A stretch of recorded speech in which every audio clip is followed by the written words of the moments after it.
भारत सरकार ने संसद में अंग्रेजों के जमाने के कानून को बदल डाला। वो 3 ऐसे नए बिल लेकर आई है जिससे अब सरकारी संपत्ति को नुकसान पहुंचाने वालों की खैर नहीं, देश के गद्दारों की खैर नहीं। पीड़ितों को अब तारीख नहीं बल्कि तयशुदा वक्त में इंसाफ मिलेगा। सरकार ने लंबे समय से चले आ रहे पुराने कानूनों में ऐसे बदलाव किए हैं जो गुनहगारों के लिए सख्त हैं, पुलिस को तय समय सीमा में जांच पूरी करने को बाध्य करते हैं और अदालत के लिए भी इनमें तय समय सीमा में फैसला देने का प्रावधान है। लिहाजा केंद्र सरकार द्वारा लाए गए इन 3 बिलों का इकलौता मकसद है सिर्फ और सिर्फ जल्द से जल्द इंसाफ। ऐसे में बड़ा सवाल यह है कि आखिर केंद्र सरकार जिन 3 नए बिलों को लेकर आई है वो क्या हैं? चूंकि हमारी आपकी जिंदगी से जुड़े हैं, इसलिए इन तीनों बिलों को आपको बारीकी से समझना चाहिए। जल्द ही ये बिल कानून का रूप ले लेंगे। इनमें पहला बिल है भारतीय न्याय संहिता बिल 2023।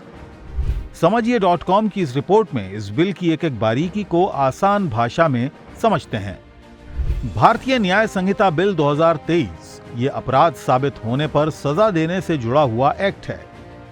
बता दें कि ये बिल 1860 के इंडियन पीनल कोड यानी आईपीसी को रिप्लेस करेगा। हम सब जानते हैं कि ये जो आईपीसी जो धारा है ये अंग्रेजों के द्वारा बनाया गया था और अंग्रेज इस देश पे रूल करने के लिए आए थे, न कि हमारे जनता की सेवा करने के लिए आए थे।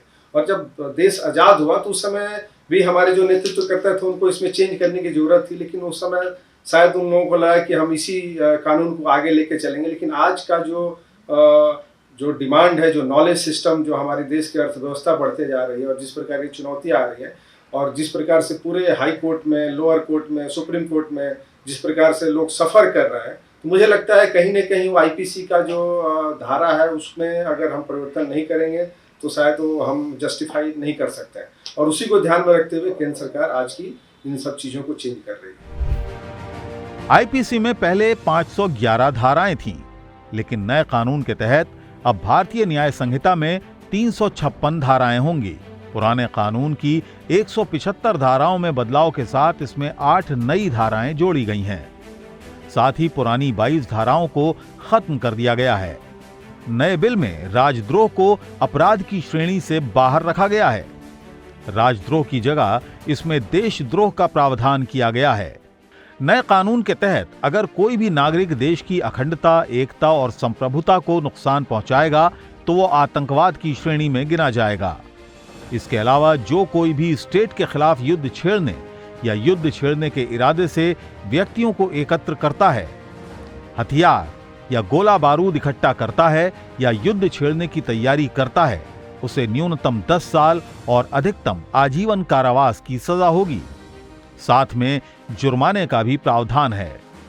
इस नए कानून की सबसे खास बात यह है कि राजद्रोह कानून खत्म होने के बाद अब सरकार के खिलाफ नफरत या विरोध पर सजा नहीं होगी, लेकिन अगर देश को नुकसान पहुंचाने की कोशिश की तो दंड जरूर मिलेगा। दरअसल हालिया कुछ वर्षों में कई ऐसी घटनाएं देखी गईं जब आंदोलन के नाम पर देश की संपत्ति को नुकसान पहुंचाया गया। अब ऐसे मामलों में नए कानून लागू होने के बाद किसी भी आरोपी को बख्शा नहीं जाएगा। बता दें कि इस कानून के लागू होने के बाद अब न्याय मिलने में देरी भी नहीं होगी। त्वरित न्याय को लेकर महत्वपूर्ण बदलाव किए गए हैं।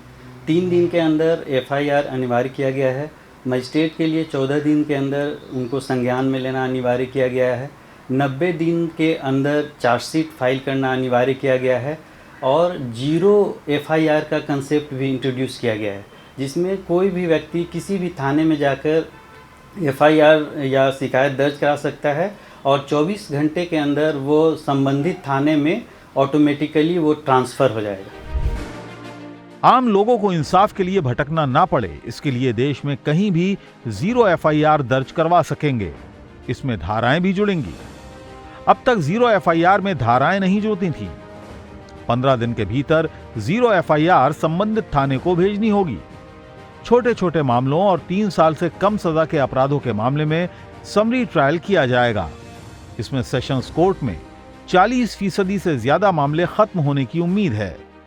इसके अलावा पुलिस को 90 दिन में चार्जशीट दाखिल करनी होगी, जिसे अदालत की सिफारिश के बाद 90 दिनों तक एक्सटेंड किया जा सकता है। साथ ही 180 दिनों में जांच पूरी कर ट्रायल शुरू करना होगा। वहीं अदालत को 60 दिन के भीतर आरोपी पर आरोप तय करने होंगे। सुनवाई पूरी होने के बाद 30 दिन के अंदर फैसला सुनाना होगा। फैसला सुनाने और सजा का ऐलान करने में 7 दिन का ही समय मिलेगा। वहीं अगर किसी दोषी को मौत की सजा मिली है और उसकी अपील सुप्रीम कोर्ट में भी खारिज हो गई है तो 30 दिन के भीतर दया याचिका दायर करनी होगी।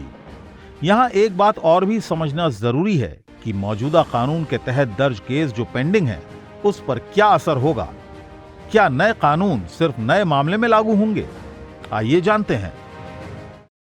देखिए, पहला असर तो ये होगा कि एक प्रयास ही किया गया है कि जितनी भी हमारे यहाँ लंबित मामले हैं त्वरित गति से किस प्रकार से इसका समाधान हो। तो एक कहीं न कहीं यह एक इस दिशा में कि 5 करोड़ केस जो हमारे लंबित हैं उनको कितना जल्दी निदान किया जा सके।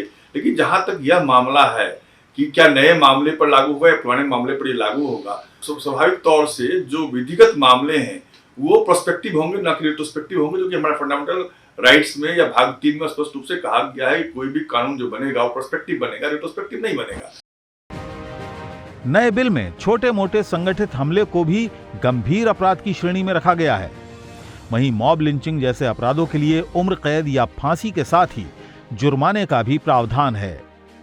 इसके अलावा अगर 12 साल तक की बच्ची से कोई रेप में दोषी पाया जाता है तो उसे फांसी तक की सजा हो सकती है और गैंग रेप के दोषी को 20 साल तक की सजा या जिंदा रहने तक जेल। इस बिल में छोटे अपराधों के लिए सजा के तौर पर कम्युनिटी सर्विस का एक नया प्रावधान भी जोड़ा गया है।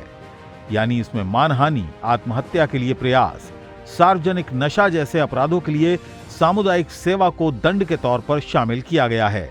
उम्मीद है कि अत्याधुनिक तकनीकों से सशक्त न्यू इंडिया की ये नई न्याय प्रणाली देशवासियों को पारदर्शी और त्वरित न्याय देने का काम करेगी।